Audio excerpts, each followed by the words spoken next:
Hello everyone, welcome to KD academy. Like, share and subscribe कीजिए और press the bell icon. नमस्ते विद्यार्थी मित्रों, आज हम बात करेंगे पाठ 2 की, जिसका नाम है बुड्ढी काकी। ये प्रेमचंद लेखक के द्वारा लिखा गया है। हिंदी के उपन्यास सम्राट प्रेमचंद का जन्म उत्तर प्रदेश में वाराणसी के निकट लम्ही नामक गांव में हुआ था। उनका मूल नाम धनपत राय था। शिक्षा काल में ही उन्होंने अंग्रेजी के साथ उर्दू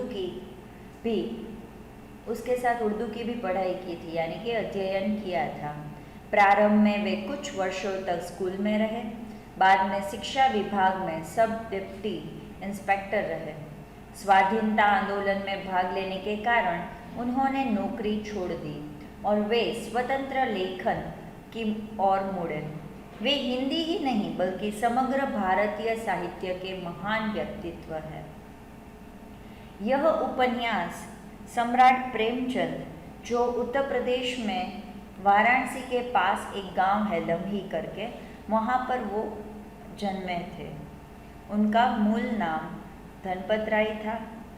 शिक्षा काल से ही उन्होंने अंग्रेजी और उर्दू में शिक्षा प्राप्त की थी, उसका अभ्यास किया था। प्रारंभ में कुछ वर्षों तक वे स्कूल में रहे, फिर शिक्षा विभाग के अंदर इंस्पेक्टर रहे, सब डेप्यूटी इंस्पेक्टर रहे। स्वाधीनता आंदोलन के अंदर भाग लेने के कारण नौकरी छोड़ दी, फिर अपने तरीके से वो स्वतंत्र लेखन की ओर मुड़े। वे हिंदी ही नहीं बल्कि समग्र भारतीय साहित्य के महान व्यक्तित्व हैं। अपनी आवाज़ जनता तक पहुंचाने के लिए उन्होंने उपन्यास, कहानियाँ और नाटक लिखे। उन्होंने अन्य भाषाओं से अनुवाद किए, निबंध लिखे तथा बालोपयोगी साहित्य की रचना भी की। गबन, वरदान, प्रतिज्ञा, सेवा सदन, प्रेमाश्रम, रंगभूमि, कर्मभूमि, निर्मला, कायाकल्प, गोदान, मंगलसूत्र उनके उपन्यास हैं। मानसरोवर 8 भागों में उनकी लगभग 300 कहानियाँ संग्रहित हैं। प्रेम की वेदी, करबला और संग्राम उनके नाटक हैं।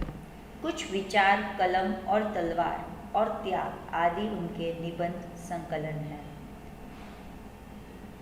यह कवि जो प्रेमचंद है, उसने क्या किया कि जनता तक अपनी आवाज़ पहुंचाने के लिए उपन्यास लिखे, कहानियाँ लिखी, अलग अलग नाटक लिखे। उन्होंने अन्य भाषाओं में से भी अनुवाद किए हैं, निबंध भी लिखे और जो बालकों को उपयोगी साहित्य होती है उसकी रचना की। रचनाओं के अलग अलग नाम है, जैसे कि गबन है, वरदान है, प्रतिज्ञा है, ऐसे उपन्यास भी लिखे। मानसरोवर करके एक जो कहानी संग्रहित है, वो 8 भागों में लगभग 300 कहानियाँ उसके अंदर संग्रहित है। प्रेम की वेदी, करबला और संग्राम उसके नाटक हैं। कुछ विचार, कलम और तलवार और त्याग ऐसे निबंध संकलन भी लिखे हैं। बुड्ढी काकी में प्रेमचंद ने ऐसे दयनीय वृद्धों की अवस्था की और हमारा ध्यान खींचा है जिन्हें उपेक्षा मिलती है और जो जीवन के हर क्षण का आनंदपूर्वक उपभोग करना चाहते हैं। यह मूल कहानी का संक्षिप्त रूप है। यानी कि ये जो बुड्ढी काकी है, यह जो पूरी की पूरी कहानी है, उसका मतलब एक ही है कि जो जैसे जैसे हम बुढ़ापे की ओर चलते जाते हैं, जैसे कि बुढ़ापा आ जाता है, तब हमारा ध्यान कोई चीज़ तरफ ज़्यादा खींचता है, लेकिन लोगों के प्रति हमें इतनी सारी वो अच्छे तरीके से उसका बिहेवियर सभी का नहीं रहता और हमें आनंदपूर्वक अपना जीवन गुजारना होता है। लेकिन यहाँ पर जो सामने वाले लोग होते हैं, जो वृद्ध नहीं है, युवान है, तो वो हमेशा हमारी उपेक्षा करते हैं और हमें इतना हर पल जीने का आनंद भी नहीं लेने देते। यही पूरी की पूरी मूल कहानी का संक्षिप्त रूप है। यहाँ पर लिखा है कि बुढ़ापा बहुधा बचपन का पुनरागमन होता है।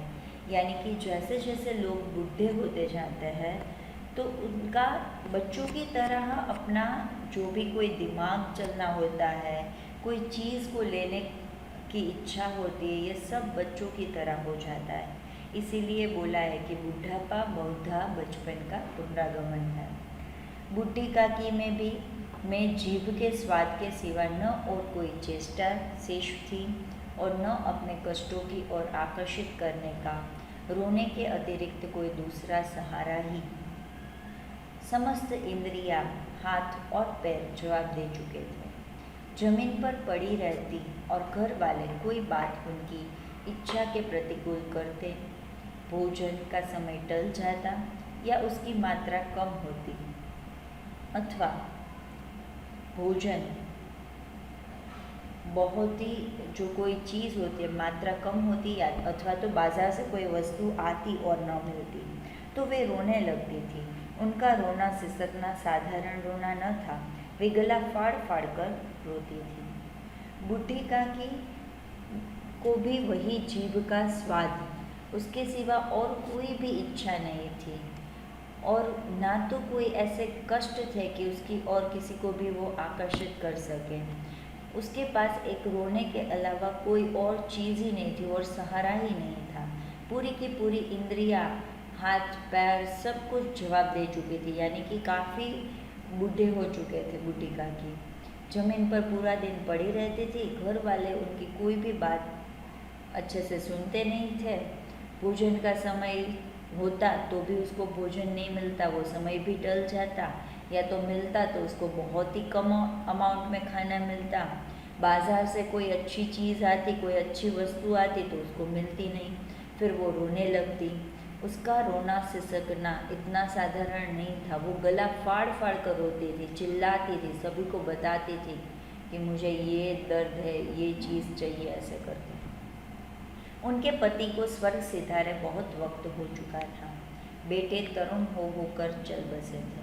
अब एक भतीजे के सिवाय और कोई न था। उसी भतीजे के नाम उन्होंने अपनी सारी संपत्ति लिख दी। बुद्धिराम ने सारी संपत्ति लिखाते समय खूब लंबे चौड़े वादे किए, किंतु वे सब वादे केवल कुली डिपो के दलालों के दिखाए हुए सब पाग थे। यद्यपि उस संपत्ति की वार्षिक आय कम न थी, तथापि बुढ़ी काकी को पेट भर भोजन भी कठिनाई से मिलता था। बुढ़ी काकी के पति काफ़ी सालों से स्वर्ग में सिधार चुके थे, यानी कि उसका देहांत हो चुका था। बेटे भी थोड़ी थोड़ी आयु में वो भी चल बसे थे, यानी कि उनकी भी मृत्यु हो गई थी। अब उसका भतीजे के अलावा कोई सहारा नहीं था। भतीजे के नाम उसने सारी संपत्ति कर दी थी, लिख दी थी। बुद्धिराम ने सारी संपत्ति लिखते समय खूब बड़े बड़े वादे किए थे। लंबे चौड़े वादे करने के बाद यह कुछ भी उसके जो भी किया था, कहा था, वो कुछ भी नहीं करता था। वो सिर्फ दिखावा था, लोगों को दिखाने का, लोगों को फंसाने का या तो बताने का कि यह एक मैं अपनी काकी का सहारा बन सकता हूँ, ऐसे करके। नॉर्मल जो प्रॉपर्टी थी, संपत्ति थी, उसकी जो कीमत थी और जो वार्षिक कीमत आती थी वो भी कम ना थी, लेकिन बुढ़ी काकी को पेट भर खाना भी बहुत मुश्किल से मिलता था। लड़कों का बुढ़ों से स्वाभाविक विद्वेष होता ही है, और फिर जब माता पिता का यह रंग देखते तो वे बुढ़ी काकी को और सताया करते। कोई चुटकी काट कर भागता, कोई उन पर पानी कुल्ली कर देता, काकी चीख मार कर रोती, परंतु यह बात प्रसिद्ध थी कि वे केवल खाने के लिए रोती है, अतः एवं उनके संताप और आर्तनाद पर कोई ध्यान नहीं देता।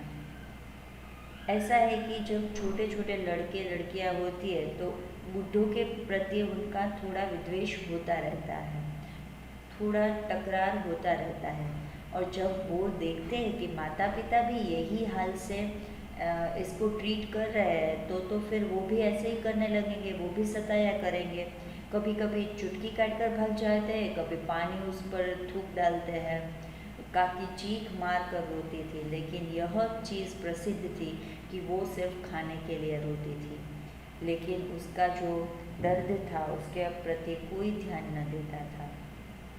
संपूर्ण परिवार में यदि काकी से किसी का अनुराग था तो वह बुद्धिराम की छोटी लड़की लाडली थी। लाडली अपने दोनों भाइयों के डर से अपने हिस्से की मिठाइयाँ चबेना बुढ़ी काकी के पास बैठकर खाया करती थी। यही उसका रक्षागार था और यद्यपि काकी की शरण उनकी लोलुपता के कारण महंगी पड़ती थी, तथापि भाइयों के अन्याय की तुलना में कहीं सुलभ थी।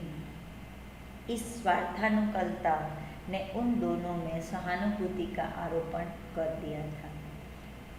यहाँ पर संपूर्ण परिवार में काकी का किसी के साथ लगाव था तो वो थी बुद्धिराम की छोटी लड़की लाडली। लाडली अपने दोनों भाइयों के डर से अपने हिस्से की जो मिठाइयाँ थी, चबेना था, वो बूढ़ी काकी के पास बैठकर ही खाया करती थी।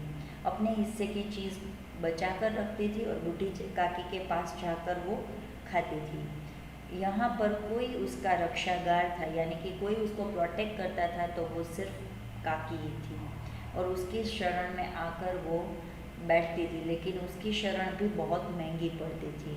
भाइयों के अन्यायों की तुलना में कहीं सुलभ थी और इस स्वार्थानुकूलता ने उन दोनों में सहानुभूति का आरोपण कर दिया।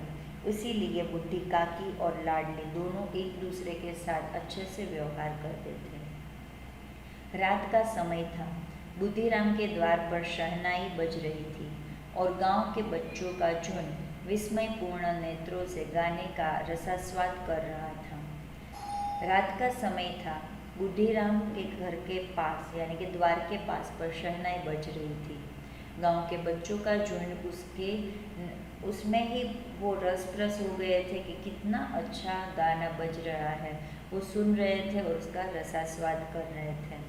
आज बुद्धिराम के बड़े लड़के मुखराम का तिलक आया है। यह उसी का उत्सव है। घर के भीतर स्त्रियां गा रही थी और रूपा मेहमानों के लिए भोजन के प्रबंध में व्यस्त थी। भट्टियों पर कड़ाह चढ़े थे। एक में पूड़ियाँ कचौड़ियाँ निकल रही थी। एक बड़े पतीले में मसालेदार सब्जी पक रही थी। घी और मसालों की सुगंध चारों ओर फैली हुई थी। आज बुद्धिराम का जो बड़ा लड़का था मुखराम, उसका तिलक था। सभी इसी उत्सव में व्यस्त थे। घर के अंदर स्त्रियाँ थी, वो गाना गा रही थी। रूपा, बुद्धिराम की पत्नी का नाम रूपा है, वो यहाँ पर मेहमानों के लिए भोजन का प्रबंध कर रही थी, उसी में वो बिजी थी। भट्टियों पर बड़े बड़े कढ़ाई चढ़ाए गए थे। पूड़ियाँ कचौड़ियाँ निकल रही थी। बड़े पतीले में मसालेदार सब्जी भी पक रही थी। घी और मसालों की सुगंध चारों ओर फैल गई थी। बूढ़ी काकी अपनी कोठरी में बैठी हुई थी। यह सुगंध उन्हें बेचैन कर रही थी। वे मन ही मन सोच रही थी, इतनी देर हो गई, कोई भोजन लेकर नहीं आया। मालूम होता है सब लोग भोजन कर चुके हैं। यह सोचकर उन्हें रोना आया, परंतु अब शुक्र के डर से वे रो न सकी। बूढ़ी काकी अपनी कोठरी में ही बैठी थी। उसको यह सुगंध बेचैन कर रही थी। मन ही मन सोच रही थी कि इतनी देर हो चुकी है, अभी भी कोई मुझे भोजन देने के लिए नहीं आया।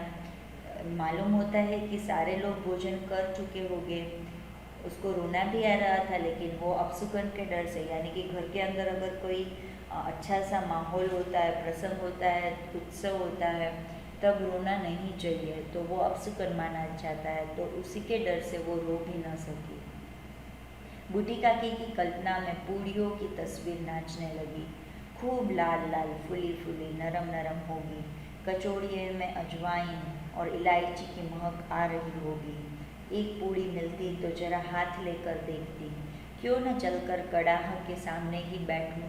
इस प्रकार निर्णय करके बूढ़ी काकी उकड़ू बैठकर हाथों के बल सरकती हुई बड़ी कठिनाई से चौखट से उतरी और धीरे धीरे रेंगती हुई कड़ाह के पास आ बैठी। यहाँ आने पर उन्हें उतना ही धैर्य हुआ जितना भूखे कुत्ते को खाने वाले के सम्मुख बैठने में होता है। बूढ़ी काकी की कल्पना में, यानी कि बूढ़ी काकी को ऐसा थिंकिंग होने लगा कि अच्छे से पूड़ियाँ तली गई होगी, लाल लाल फूली फूली नरम नरम पूड़ियाँ होगी, कचौड़ियाँ में अजवाइन इलायची की डाली होगी, इसीलिए उसकी महक सुगंध चारों ओर फैल रही है। पूड़ी मिलती तो जरा हाथ पर लेकर देखती कि कैसी होगी। चलो ना, वहीं पर जाकर देख लेती हूँ, वहीं कड़ाह के सामने बैठ लेती हूँ। यह निर्णय करके बूढ़ी काकी उकड़ू बैठकर, वो चल तो सकती नहीं थी, ऐसे हाथों के बल सरकती हुई वहाँ पर गई, रेंगती हुई वहाँ कड़ाह के पास गई। जैसे भूखे कुत्ते को अगर खाने वाले के सम्मुख बैठने को मिलता है ना, उसी तरह वो भी वहाँ पर बैठने लगी। बुधिराम की पत्नी रूपा उस समय कार्यभार से परेशान हो रही थी। कभी इस कमरे में जाती, कभी इस कमरे में, कभी कड़ाह के पास आती, कभी भंडार में जाती। बेचारी अकेली दौड़ते दौड़ते व्याकुल हो रही थी, झुंझलाती थी, कुटती थी, परंतु क्रोध प्रकट करने का अवसर न पाती थी। इस अवस्था में उसने बुढ़ी काकी को कड़ाह के पास बैठा देखा तो जल उठी, क्रोध न रुक सका। जिस प्रकार मेढक केंचुओं पर झपटता है, उसी प्रकार वह बुढ़ी काकी पर झपटी और उन्हें दोनों हाथों से झटक कर बोली, ऐसे पेट में आग लगे, पेट है या भाड़? कोठरी में बैठते हुए क्या दम घुटता था? अभी मेहमानों ने नहीं खाया, भगवान को भोग नहीं लगा, तब तक धैर्य न हो सका।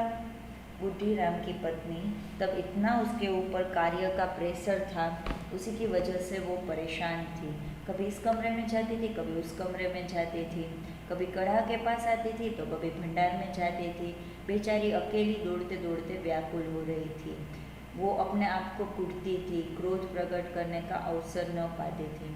उसी समय उसने बुढ़ी काकी को कड़ाह के पास बैठा हुआ देख लिया। उसका क्रोध थम न सका। जैसे मेढक केंचुओं पर झपटता है ना, उसी तरह वो बुढ़ी काकी पर झपटी, दोनों हाथों से झटक कर बोली, पेट है कि भाड़ है? ऐसे पेट में आग लगे। कोठरी में बैठते हुए क्या आपका दम घुटता था? अभी मेहमानों ने नहीं खाया, भगवान को भी भोग नहीं लगा सके, आपको तब तक धैर्य न हो सका, तब तक आप इंतज़ार न कर सकी। बुढ़ी काकी ने सिर उठाया, न रोई न बोली, चुपचाप रेंगती हुई अपनी कोठरी में चली गई। भोजन तैयार हो गया था, आंगन में पतले पड़ गए, मेहमान खाने लगे। बुढ़ी काकी ने सिर उठाया, सिर्फ अपना सिर है उसको ऊंचा किया और न तो वो रोई न कुछ बोली, चुपचाप ऐसे वहाँ से रेंगती हुई फिर अपनी कोठरी में चली गई।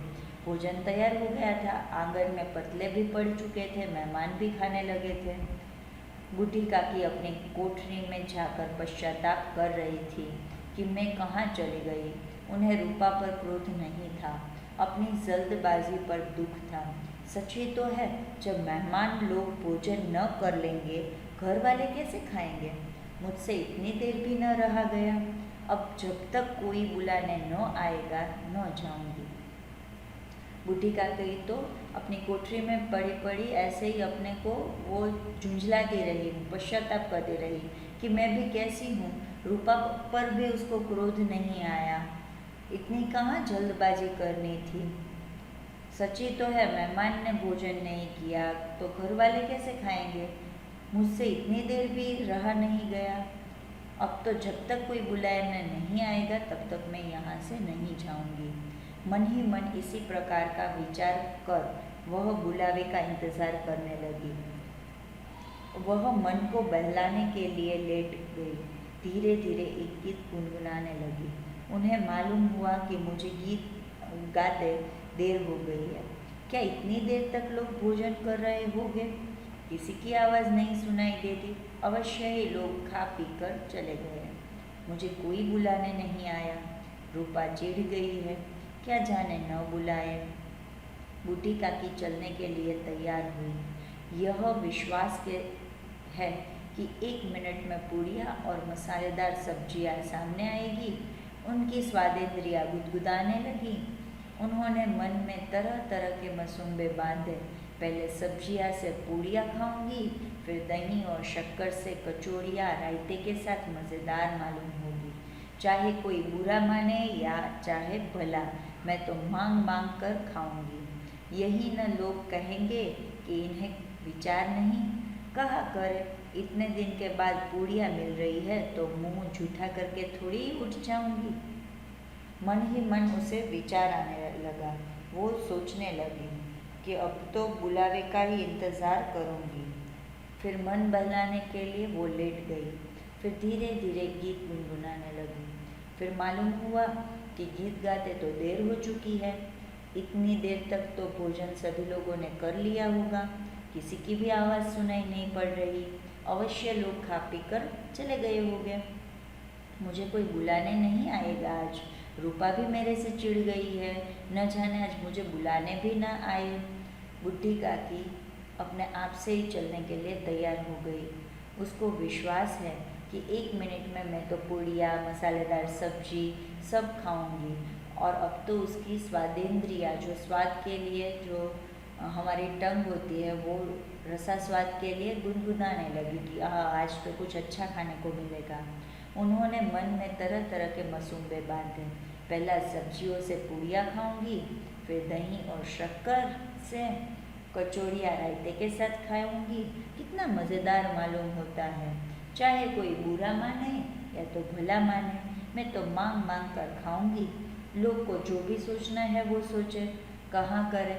इतने दिन बाद पूड़ियाँ मिली है तो मुंह झूठा करके थोड़ी उठूंगी, मैं तो अच्छे से खाऊंगी। वह उकड़ू बैठकर हाथों के बल सरकती हुई आंगन में आई। परंतु हाय दुर्भाग्य, मेहमान मंडली अभी बैठी हुई थी। कोई खाकर उंगलियां चाटता था, कोई तिरछे नेत्रों से देखता था। और लोग अभी खा रहे हैं या नहीं, इतने में बुढ़ी काकी रेंगती हुई उनके बीच में जा पहुंची।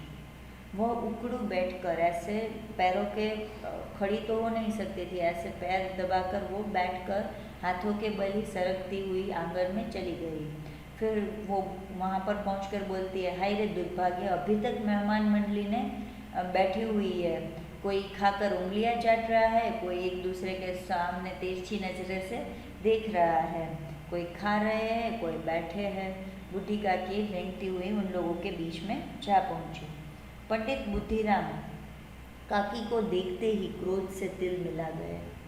लपक कर उन्होंने काकी के दोनों हाथ पकड़े और घसीटते हुए लाकर उन्हें अंधेरी कोठड़ी में धम से पटक दिया। इतने में ही पंडित बुद्धिराम ने काकी को देख लिया। उसका क्रोध तो समाई ही नहीं। उसने लपक कर दोनों हाथ पकड़कर घसीटते हुए अंधेरी कोठरी में झटक से पटक दिया। मेहमानों ने भोजन किया, घर वालों ने भोजन किया, बाजे वाले, धोबी, नाव भी भोजन कर चुके थे, परंतु बुढ़ी काकी को किसी ने न पूछा। बुद्धिराम और रूपा दोनों ही बुढ़ी काकी को उनकी निर्लज्जता के लिए दंड देने का निश्चय कर चुके थे। उनके बुढ़ापे पर, दीनता पर किसी को करुणा न आई। अकेली लाडली उनके लिए परेशान हो रही थी। अब तो मेहमानों ने भी भोजन कर लिया, घर वालों ने कर लिया। आसपास में जो बैंड बाजा वाले थे, धोबी थे, फिर जो बाल काटने वाले थे, सभी लोग भोजन कर चुके थे, लेकिन बुढ़ी काकी को किसी ने पूछा भी नहीं। बुद्धिराम और रूपा ये दोनों तो ऑलरेडी डिसाइड कर चुके थे कि हम बुढ़ी काकी को नहीं देंगे, उसको पनिशमेंट तो मिलनी ही चाहिए। उनके बुढ़ापे पर आज किसी को भी दया नहीं आती थी। अकेली लाडली ही परेशान थी कि बुढ़ी काकी ने खाना खाया होगा कि नहीं खाया होगा। लाडली को काकी से अत्यंत प्रेम था। वह झुंझला रही थी कि वे लोग काकी को बहुत सी पूड़ियाँ क्यों नहीं दे देते। क्या मेहमान सबकी सब खा जाएंगे? और यदि काकी ने मेहमानों के पहले खा लिया तो क्या बिगड़ जाएगा? वह काकी के पास जाकर उन्हें धैर्य देना चाहती थी, परंतु माँ के डर से न जाती थी। उसने अपने हिस्सों की पूड़ियाँ बिल्कुल न खाई थी। उन पूड़ियों को काकी के पास ले जाना चाहती थी। उसका हृदय अधीर हो रहा था। बुढ़ी काकी मेरी बात सुनते ही उठ बैठेगी, पूड़ियाँ देखकर कैसी प्रसन्न होगी, मुझे खूब प्यार करेगी। लाडली को काकी से बहुत प्रेम था। वह मन ही मन झुंझला रही थी कि वो लोग क्यों काकी को इतनी सारी पूड़ियाँ नहीं दे देते। क्या मेहमान सब पूड़ियाँ खा चुके होंगे? यदि काकी ने मेहमानों से पहले खाना खा लिया तो उसमें क्या बिगड़ जाएगा? काकी के पास जाकर उन्हें धैर्य देना चाहती थी, लेकिन उसकी माँ रूपा के डर से वह न जा पाती थी। उसने अपने हिस्से की पूड़ियाँ बिल्कुल न खाई थी। वो पूड़ियाँ काकी के पास ले जाना चाहती थी। उसका हृदय अब अधीर हो गया था। उसको जल्दी जल्दी काकी के पास जाना था। काकी मेरी बात सुनकर ही उठ बैठेंगे, पूड़ियाँ देखकर तो ऐसे प्रसन्न होंगे ना, मुझे खूब प्यार करेंगे। रात के 11 बज गए थे। रूपा आंगन में पड़ी सो रही थी। लाडली की आंखों में नींद न थी। काकी को पूड़ियाँ खिलाने की खुशी उसे सोने न देती थी। जब विश्वास हो गया कि अम्मा सो रही है, तो वह चुपके से उठी और बुढ़ी काकी की कोठरी की ओर चली। बुढ़ी काकी को केवल इतना याद था कि किसी ने मेरे हाथ पकड़कर घसीटे और फिर ऐसा मालूम हुआ कि जैसे कोई पहाड़ पर उड़ाए लिए जाता है। उनके पैर बार बार पत्थरों से टकराए, तब किसी ने उन्हें पहाड़ पर दे पटका, वे मूर्छित हो गए। रात के 11 बज गए थे। रूपा पड़ी पड़ी आंगन में ही सो रही थी, लेकिन लाडली को नींद नहीं आ रही थी। उसको यही खुशी सोने न देती थी कि मैं कब पूड़ियाँ लेकर काकी के पास जाऊंगी। उसको अब विश्वास हो गया था कि अम्मा सो गई है। वो वहाँ से चुपके से उठी और बुढ़ी काकी की कोठरी की ओर चली। बुढ़ी काकी को तो केवल इतना ही याद था कि किसी ने मेरे 2 हाथ पकड़े, मुझे घसीटा और मुझे जैसे जोर से पटका, ऐसा ही उसको याद था। बार बार पत्थरों से टकराए, तब किसी ने उन्हें पहाड़ पर से पटका और वो वहाँ पर बेहोश हो गई, मूर्छित हो गई। जब वे सचेत हुई तो किसी की जरा भी आहट न मिलती थी। उन्होंने समझा कि सब लोग खा पीकर सो गए। जब उसको होश आया तब किसी की भी आवाज़ नहीं आ रही थी। तब उसने सोचा कि सब लोग खा पीकर सो गए हैं। यह विचार कर काकी निराशामय संतोष के साथ लेट गई। ग्लानि से गला भर भर आता था, परंतु मेहमानों के डर से रोती न थी। अब तो काकी निराश हो गई थी, लेकिन उसको एक संतोष था, उसके साथ ही वो लेट गई थी। उसका गला अभी भर गया था। मेहमानों के डर से वो रोती न थी। सहसा उनके कानों में आवाज़ आई, काकी उठो, मैं पूड़ियाँ लाई हूँ। काकी ने लाडली की बोली पहचानी, चटपट उठ बैठी। दोनों हाथों से लाडली को टटोला और उसे गोद में बैठा लिया। लाडली ने पूड़ियाँ निकाल कर दी। उतने में ही आवाज़ आई, काकी उठो, मैं पूड़ियाँ लेकर आई हूँ। यानी कि लाडली ने कहा कि काकी उठो उठो, मैं तो आपके लिए पूड़ियाँ लेकर आई हूँ। काकी ने लाडली की बोली पहचान ली। झटपट वो बैठ गई और दोनों हाथों से लाडली को अपने प्यार से छुआ और फिर गोद में बैठा लिया। लाडली ने तो पूड़ियाँ निकाल कर दी। काकी ने पूछा, क्या तुम्हारी माँ ने अम्मा ने दी है? लाडली ने कहा, नहीं, यह मेरे हिस्से की है। काकी पूड़ियों पर टूट पड़ी। 5 मिनट में पिटारी खाली हो गई। लाडली ने पूछा, काकी पेट भर गया? यानी कि 5 ही मिनट में पूरी की पूरी जो डिब्बी थी, उसके अंदर जितनी भी पूड़ियाँ थी वो सारी खत्म कर दी। लाडली ने पूछा, काकी आपका पेट भर गया क्या? जैसे थोड़ी सी वर्षा ठंडक के स्थान पर और गर्मी पैदा करती है, उसी तरह इन थोड़ी पूड़ियों ने काकी की शुद्धा और इच्छा को और उत्तेजित कर दिया। बोली, नहीं बेटी, जाकर अम्मा से और मांग लाओ। जैसे थोड़ी सी बारिश होती है और फिर कैसे ज़्यादा गर्मी बढ़ जाती है, उसी तरह काकी को भी यह थोड़ी सी पूरी खाने की वजह से और इच्छा होने लगी, और उत्तेजना होने लगी, और बोली, बेटी मुझे और खानी है, जाओ अम्मा के पास से मांग कर ले आओ ना। लाडली ने कहा, अम्मा सो गई है, जाऊंगी तो मारेगी। काकी ने पिटारी को फिर टटोला। उसमें कुछ खुरचन हीरे थे, उन्हें निकाल कर वे खा गई। बार बार होठ चाटती थी, चटखारे भरती थी। काकी ने फिर से वो डिब्बी खोली। उसमें जो भी थोड़ी बहुत खुरचन थी, थोड़े बहुत टुकड़े थे, वो फिर से चाट चाट कर खाए। बार बार होठ से चाटती रही और चटखारे भरती रही। हृदय महसूस रहा था कि पूड़ियाँ कैसे पाऊँ। काकी का अधीर मन इच्छा के प्रबल प्रवाह में बह गया। उचित और अनुचित का विचार जाता रहा। वे कुछ देर तक उस इच्छा को रोकती रही। सहसा लाडली से बोली, मेरा हाथ पकड़कर वहाँ ले चलो जहाँ मेहमानों ने बैठकर खाना खाया है। उसका हृदय और अब किस हिसाब से पूड़ियाँ लेकर खाऊं उसमें ही अधीर हो रहा था। वो उसके प्रवाह में बहती जा रही थी। उसको समझ में नहीं आ रहा था कि क्या सही है क्या गलत है। कुछ देर बाद उसकी इच्छा वो रोक नहीं सकती और बोलती है लाडली से कि चलो ना, मेरा हाथ पकड़कर मुझे वहाँ पर ले चलो जहाँ पर मेहमानों ने बैठकर खाना खाया है। लाडली उनका अभिप्राय समझ न सकी। उसने काकी का हाथ पकड़ा और वे जाकर जूठे पतलों के पास बैठा दिया।